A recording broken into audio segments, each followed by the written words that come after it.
코로나19에 확진되더라도 증상이 없거나 가벼우면 재택 치료를 받는 게 정부의 기본 방침입니다.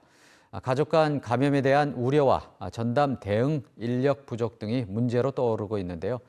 해외는 어떻게 대응하고 있는지도 볼 필요가 있을 것 같습니다. 조기영 기자가 보도합니다.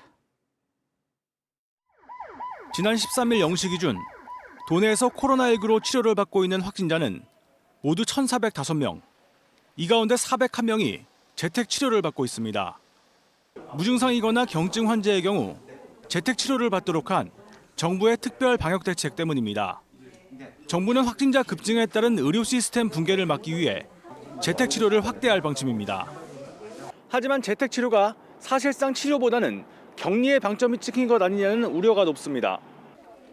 함께 격리되는 가족 간 감염 가능성이 높은 건 물론 전담 간호 인력 부족과 방역 물품 배송 지연 등도 문제로 거론되고 있습니다.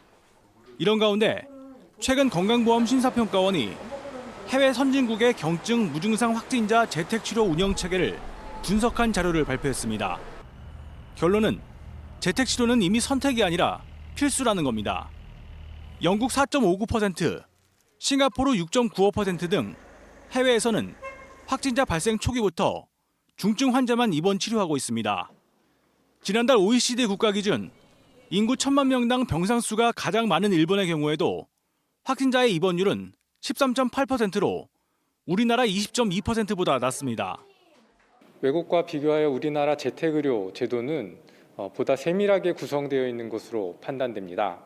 발생되는 문제들을 잘 정리하고 신속하게 대안을 마련한다면 재택의료 제도가 보다 잘 유지될 수 있을 것으로 판단됩니다.